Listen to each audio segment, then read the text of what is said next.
Assalamualaikum warahmatullahi wabarakatuh.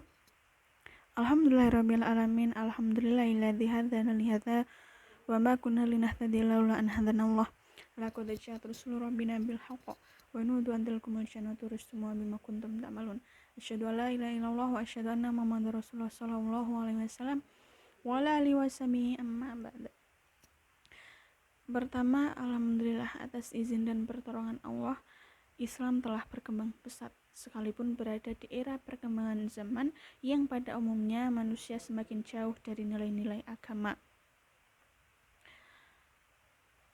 Para generasi muda tentunya harus memiliki keimanan dan kefahaman yang kuat, serta senantiasa mengamalkan apa yang telah dia dapatkan ketika beribadah, sehingga bisa menempati derajat sebagai orang yang paling mulia. Sebagai generasi penerus, tentu kita punya kewajiban untuk memperjuangkan Islam agar terus berkembang turun-temurun ila yaumil qiyamah dan tidak hilang. Dengan bermodalkan memiliki alim faqih, berakhlakul karimah, dan memiliki kepribadian yang mandiri, generasi akan menjadi bagian dari pejuang Islam. Sekaligus modal tersebut bisa menjadi bekal bagi generasi untuk menghadapi tantangan zaman yang dampak pengaruhnya sangat kuat untuk melemahkan keimanan serta mengubah karakter generasi. Oleh karena itu, para jamaah sekalian, di sini saya akan membawakan sedikit ceramah yang berjudul Pergaulan Membentuk Karakter Generasi. Yang pertama, pengaruh pergaulan dalam membentuk karakter generasi. Dalam fenomena kehidupan, banyak orang yang berperilaku hidupnya saat ini adalah hasil dari pergaulan yang dia lakukan di masa lalunya, baik positif maupun negatif.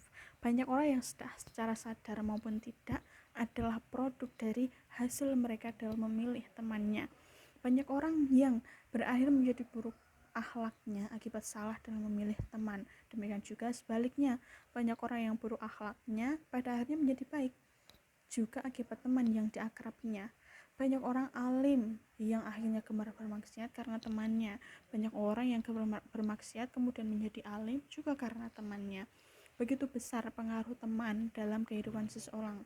Oleh karena itu, kita harus berhati-hati dalam memilih teman bergaul, karena besarnya dampak yang akan terjadi dalam kehidupan kita.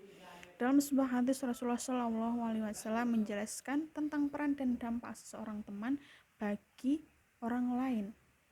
Mathalul jalisal sholihil wassaui kahamilil miski wa nafikhil kiri.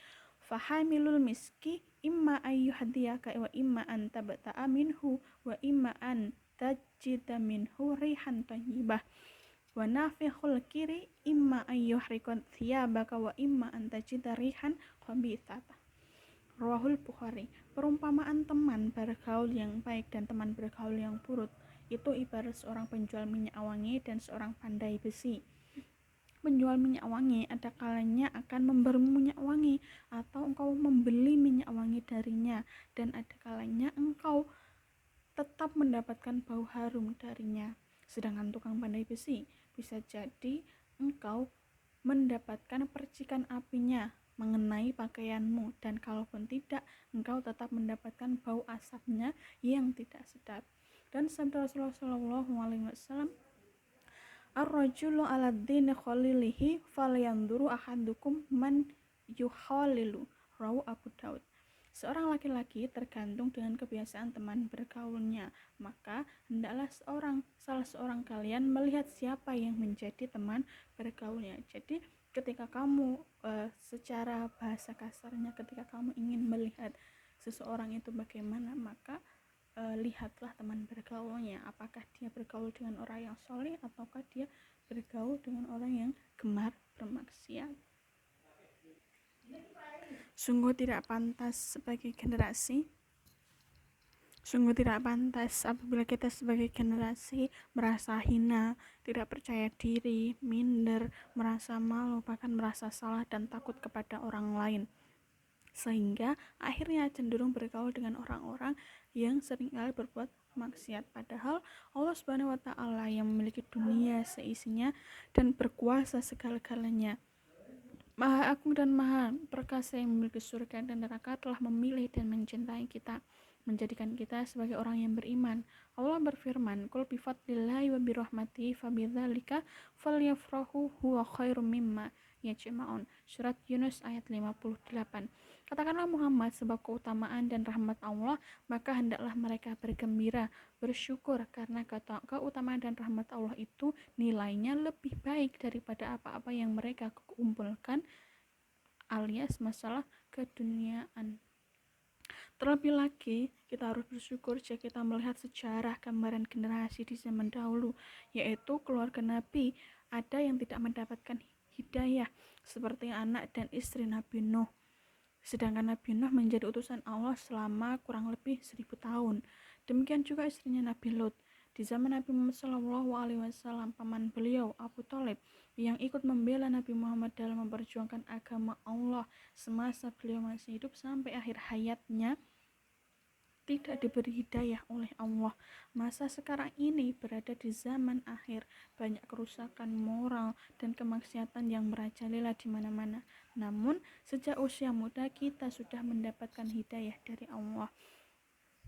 Sebagai generasi Islam harus bisa bersyukur atas hidayah yang diberikan oleh Allah, karena kesyukuran itu akan membawa generasi pada rasa bangga menjadi remaja dan mengenal jati dirinya sebagai orang iman, orang yang mulia, dan orang yang mendapatkan derajat yang dijamin masuk surga selamat dari neraka.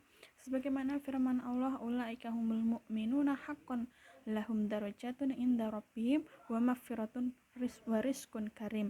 Surat Al-Anfal ayat 4. Mereka adalah orang-orang yang sungguh beriman.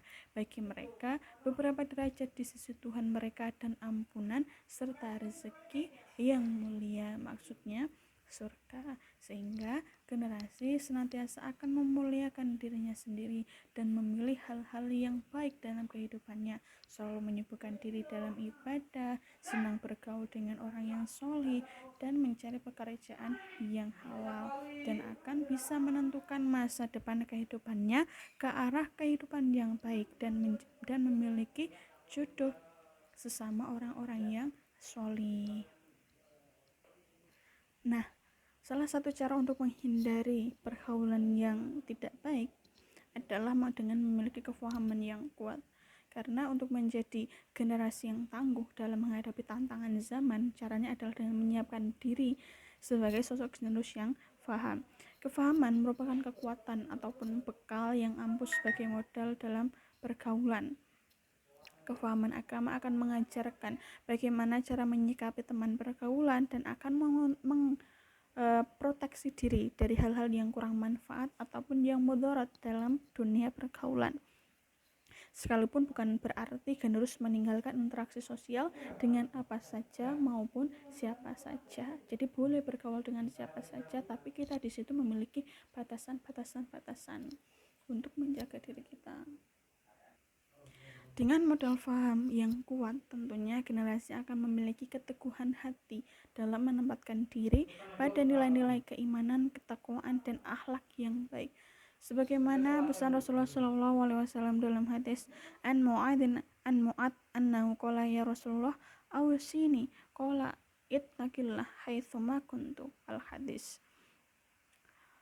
Dari Mu'ad, sesungguhnya dia berkata, "Wahai Rasulullah, wasiatilah atau nasihatilah aku." Rasulullah bersabda, "Bertakwalah kamu kepada Allah dimanapun kamu berada. Tatakunu fitnatun yusbihu rajulu fiha mu'minan wa yumsi kafiran illa man ahyahullah bi ilmi." Rawi Ibnu Majah. Akan terjadi banyak fitnah. Pagi hari seorang laki-laki dalam keadaan iman dan sore menjadi kafir, kecuali orang yang hatinya dihidupkan oleh Allah dengan ilmunya. Untuk itu kita sebagai generasi harus selalu teguh dalam mencari ilmu untuk bekal menjadi orang-orang yang soleh. Oleh karena itu, memiliki teman bergaul yang soleh adalah sangat penting, karena sebagian waktu kita akan berada di sisi teman pergaulan kita yang soleh.